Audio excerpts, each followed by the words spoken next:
Bom, a respeito de trabalhar exegeticamente, eu acho que tudo que eu tinha que trabalhar no texto de exegese, eu trabalhei no debate passado. A explicação de Kol Haaretz, Kol Basar e Kol Hashamayim. Que tudo isso nada mais é do que entendimento de mundo a qual o escritor tem. Eu sei que para os mais tradicionalistas, para os mais antigos, qualquer coisa que a gente traga um ponto de vista diferente a respeito de algum texto bíblico é algo que choca, fere, a gente é tratado como herege, mas a gente precisa pensar às vezes. Isso é importante. Segundo ponto, sobre eu estar fugindo do Novo Testamento que você mencionou. Primeiro, não sei grego. E tenho a humildade para falar isso. Então, não tenho para que debater o Novo Testamento. Segundo, a minha opinião ali eu já apresentei. Sempre que o dilúvio é mencionado, é exatamente como a lembrança de um juízo.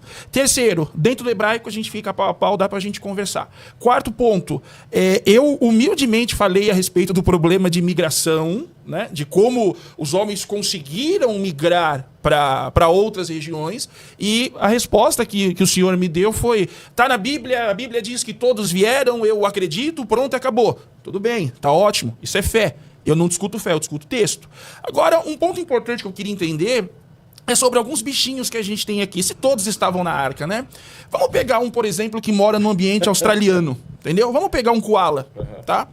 Que vive praticamente de eucalipto, vive na Austrália e depende de flora específica. Eu não sei porque eu riso, porque se todos os animais estão na arca, o koala também tem que estar. Perfeito? A pergunta que fica é o seguinte, tendo essa vida onde vive praticamente de eucalipto, sobreviveria meses na arca?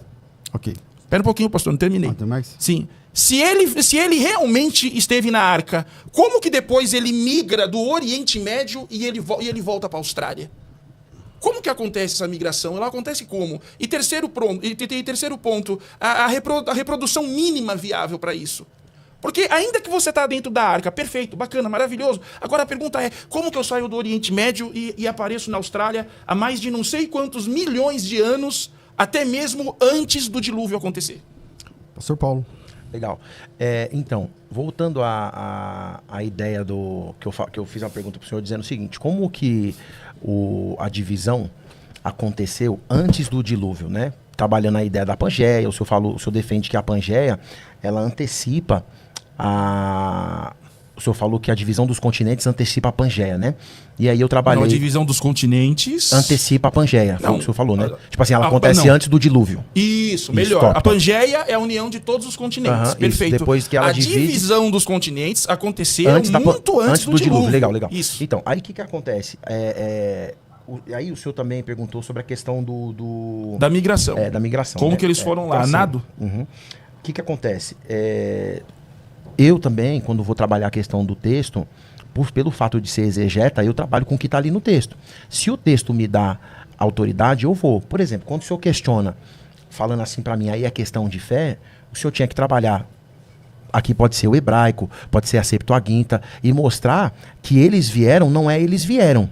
Por quê? Porque parece que eu estou usando o texto e eu estou indo contra o texto usando o texto, que é o que parece pela fala do senhor.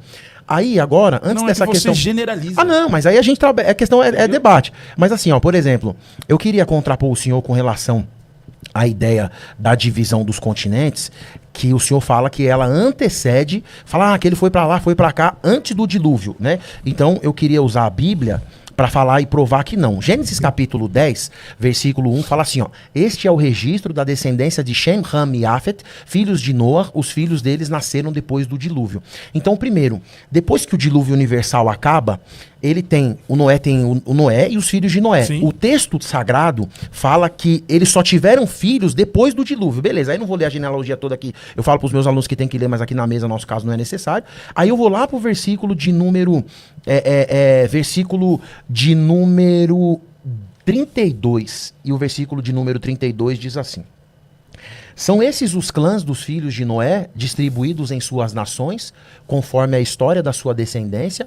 Agora presta bem atenção no que a Bíblia fala. A partir deles, os povos se dissiparam pela terra depois do dilúvio. Sim, concordo. Então, beleza. Então, isso aqui é contra o que o senhor defende. Depois do dilúvio. É o que eu tô defendendo. Perfeito. O senhor fala que. Agora, a questão... Só pra eu concluir aqui, só Sim. pra concluir o raciocínio. Então, o que acontece? O senhor fala assim, ó. Não, a divisão dos continentes foi antes. Não, antes eles se dissiparam. O texto não fala isso. O texto fala que depois do dilúvio eles tiveram filho. E depois que eles tiveram filho, eles se separaram pela terra. Aí eu pergunto, esse pela terra aqui era só naquela região? Ou eles começaram a povoar todo lugar? Por quê? Porque se o senhor pegar a estrutura sociológica da Mesopotâmia, meio, né? Hipotamos, rios. Então, quando o senhor pega essa ideia do crescente fértil, até na geografia, escola normal, Sim, né? Não precisa nem ser teologia aqui. Quando você faz uma análise da antropologia sociológica, o senhor tem a partir de 3 povos, Shem, Ham e Yafet. Shem é o nome, então provavelmente esse filho de Noé pega o nome dele, a bandeira, e vai contar essa história. E Yafet é entre rios, então esse vai habitar nas regiões dos lagos. E Cam é E Han, quente. quente no continente africano, a parte Sim, mais baixa sim. da partir Não, mas daqui, até aí tá beleza. sociologicamente, você tem então a ideia dos continentes que depois Mas se tá beleza. Sua subdividem. pergunta é que se os continentes já estavam separados, como é que eles conseguiram fazer isso? Como eles se separaram? Aí ele não trabalhou. Aí eu tô dizendo que os continentes só começam a se separar depois do dilúvio, usando esse texto como base. Pastor, Então, mas ao Anderson. momento que você entra nesse raciocínio bíblico, aceitável até, sem ofensas, você se torna negacionista. Não, eu não tô te ofendendo, irmão. Aqui é só a ideia, tá? Não. Nós somos amigos pra deixar Eu acho que aqui. agora as coisas se acalmaram um pouco mais. Você ficou mais- porque você tá eu mais não, brando? Você que tava... Hã? me Você tá deu mais umas 3 calmo? cacetadas hoje. Falei, nossa, o mais Paulo pra cá. veio com outra estratégia? O que Não, aconteceu? Varão, jamais, Vamos jamais. lá. O que acontece? Quando você acredita que a divisão acontece pós-dilúvio, você vai contra você vai contra provas existenciais da ciência de que a Pangeia foi separada há muitos anos atrás, há milhares de anos atrás. Mas por quê? Deixa Eu só não gosto, dialogar com você. então, eu não gosto de trabalhar uma ideia onde eu anule a ciência e acabe destruindo todo um bom trabalho que é feito. Quando eu te fiz a pergunta, eu te perguntei o seguinte: se choveu no mundo todo, é porque tinha gente no mundo todo. Se choveu no mundo todo, tinha animais no mundo todo. A pergunta que eu fiz para você foi o seguinte: primeiro, como o homem conseguiu migrar para todos esses continentes em 6 capítulos de Gênesis, tá? Qual foram os meios que eles usaram, se nem embarcações ainda existia? Legal. Perfeito? E segundo, como esses animais foram parar lá? Além de parar lá, tem um outro problema. Quando acontece o chamado do dilúvio, se os continentes estão separados, é impossível que determinados animais consigam atravessar o Atlântico, atravessar o Índico e chegar na região da Mesopotâmia. Então, essa foi a minha pergunta. Quanto à migração que acontece depois do dilúvio, isso aí é algo normal. Ali começam as colonizações. Agora, o que eu perguntei foi antes. Legal. Então, existem 2 linhas. Ou Deus criou tudo, aqui, ó, dentro... Pera aqui. Ou Deus criou tudo dentro desse círculo, perfeito? E todo mundo vive aqui. Só que eu tenho o continente aqui, eu tenho o continente aqui, eu tenho o continente aqui. Minha pergunta é, como esses animais e a humanidade migrou para essa região que está longe, sendo que não havia possibilidade nenhuma? Então, é muito mais fácil entender e trabalhar a ideia que quando Deus cria tudo, Deus já cria pelo menos os animais, todos em suas regiões específicas. Porque senão a gente vai ter problema. Senão o ecossistema vai ser destruído. Então você não crê na Pangeia. Oi? Então você não crê na Pangeia. Lógico que eu creio que ela existiu há mais de 100 mil anos atrás. Deus criou os animais, ele criou nas regiões específicas já separadas. Repete a pergunta. É que você diz assim, é mais fácil então entender que Deus criou os animais Aqui, ele lá criou aqui, em perfeito. cada um dos lugares. Perfeito aqui, ó, ele criou aqui, perfeito. Num único lugar. Só que a Pangeia existiu milhares de anos antes do dilúvio, perfeito? Vamos analisar que houve a separação. A separação aconteceu, tá no mapa mundi. Sim. Só que os animais foram migrando junto com a separação. Conseguiu entender agora? Então, entendi. Entendeu? É que na sua fala parece que deu a entender Sim. que você disse que Deus criou os animais cada um no seu continente. Mas não é isso que aconteceu, né? Não foi isso que aconteceu. O que eu disse é que existiu a Pangeia, só que ela não coincide com a data do dilúvio bíblico. Ok. E na separação, os continentes foram se separando e Pastor cada Paulo. animal foi para seu canto. Tá, vamos lá. O que acontece? Eu entendi essa questão que o senhor fala. E pra mim, o senhor faz o seguinte. Da última vez que a gente... Vou até citar ele aqui, tá? Que ele mandou uma mensagem pra mim. O Átila mandou uma mensagem pra mim e falou assim, o Emerson tá me citando no debate lá quando ele falou que tem um debatedor que analisa as Ele coisas. mandou mensagem então, pra mim de trás também. pra frente, eu falei assim, mano, ele não citou o nome de ninguém. Aí ele falou assim, vocês são engraçados, que ele tava acompanhando o pastor Átila. Um abraço. Ele mandou mensagem. Parceiraço. Um abraço, pastor Átila. Mandou mensagem pra mim. e aí- Quem é esse debatedor? Eu falei, é o mestre Átila Ribeiro. O que acontece? Acontece o seguinte, o senhor faz a análise de trás pra frente. Como que é a análise de trás pra frente? Quando eu faço a leitura de Gênesis capítulo 10, O desenvolvimento populacional não começa de trás para frente, começa do Gênesis para frente. Aí qual que é a questão? Sim. Qual que é a dificuldade que eu vejo? A dificuldade que eu vejo é quando o senhor fala assim, ó, o Brasil já existia. Mas o senhor prova a população no Brasil? Não. Ó, a Austrália já existia. O senhor prova a população na Austrália? Quando o senhor fala só dos animais que são típicos lá hoje, isso não dá pra... Não, complica pra você, não, fica tranquilo, vou entrar aqui, deixa comigo. Aí o que acontece? Acontece o seguinte, o senhor trabalha essa questão, isso, eu quero entrar aqui para deixar a bomba. O senhor fala que, na verdade, é de lá para cá, mas não tem nada de lá para cá. Aí o senhor exige embarcação, o senhor exige... Óbvio, não, tudo bem, irmão, beleza, top. Só que é daqui para lá e não de lá para cá. Aí quando eu pergunto pro senhor como aconteceu a divisão dos continentes, antecipado antes do dilúvio, o senhor não trabalha. Aí qual que é a dificuldade de falar que os continentes se dividiram antes do dilúvio? Porque nós não temos... Eu pergunto, como que aconteceu então a movimentação das placas tectônicas? Por quê? Porque a costa terrestre ela é uma peça única. E ela vai ser dividida a partir das placas tectônicas flutuantes. Quem vai trabalhar isso é a geologia. Essas placas se chocam, se afastam e se deslizam lateralmente. E essa divisão e movimentação só pode acontecer quando existe um fervor na água, no fundo, isso aquece, existe uma elevação de água. Sim, e se ela fosse mundial, teria destruído o planeta todo. Mas destruiu, irmão. E eu provei aqui pra vocês, Jesus e Pedro falou. Olha, deixa eu só argumentar, porque você tá me interrompendo. Bem, deixa você falar de boa. Você fala no seu tempo. Então o que acontece? Fica difícil você falar assim, ó, que a ciência é isso, que a ciência é aquilo, mas você não prova. Por exemplo, no interior da Terra, esse calor que vai gerar a movimentação do magma, esse material quente sobe, o frio desce e esse movimento é chamado então de movimentação das placas tectônicas. A partir dessa movimentação, nós temos a expansão do fundo oceânico que começa, o magma sobe, cria uma nova crosta e ela empurra os continentes para longe. Se o senhor está defendendo que existiu a divisão dos continentes anterior a esse período, eu pergunto qual é a estruturação lógica científica que faz com que a estrutura se movimente. Perfeito, vamos lá. Você fez uma pergunta, um questionamento interessante. Se o Brasil já existia. Foi isso que o senhor falou? Isso, Brasil, Austrália. Perfeito. Eu acredito que nome de colonização não, mas terra criada por Deus sim. Joia. Perfeito, legal. Vamos lá. Você também perguntou se já existia gente habitando no Brasil. Perfeito, beleza, vamos lá. A Enciclopédia Britânica diz o seguinte... Foi encontrado um sítio arqueológico considerado por décadas uma das evidências mais fortes da presença humana antiga na América do Sul. Tradicionalmente datado em cerca de 14.500 anos. Muitos anos antes do dilúvio, já havia gente em Monte Verde, no Chile. Vamos agora para a Serra da Capivara, Brasil. O parque possui pinturas rupestres, ferramentas e vestígios de ocupação humana muito antiga. O estudo da revista Scientific Reports sobre datações no Parque Nacional Serra da Capivara pesquisa sobre ocupação pré-Clovis em sítios da Serra da Capivara. Resumo sobre o parque, a hipótese de ocupação de 20 mil anos. A arqueóloga central nessa pesquisa foi Nied Guidon. Então aqui eu já apresentei para você que existe vida, ok? Em regiões distantes da Mesopotâmia. Volta agora a velha pergunta. Como migraram? Biblicamente não vai conseguir responder. Perfeito? Só que a grande questão aqui é, se essas pessoas já estavam aqui, os animais também estavam. Às vezes parece chatice eu ficar batendo tanto no conceito dos animais, mas é importante porque, gente, o que existe de espécie no mundo? E acreditar que tudo foi para a arca, volta a repetir, o pinguim, já viu o pinguim andando? Se você falar para mim que ele vivia na região da Mesopotâmia, no conceito de Pangeia, pode ter certeza que não duraria 5 dias, morreria, porque ele é um animal que necessita de frio para poder viver. Se você falar para mim que não, realmente, ele já estava na Austrália, ele já estava na Oceania, a pergunta que eu vou te fazer é como esses pares de animais atravessaram oceanos para poder chegar na região da Turquia ou do Fértil Crescente?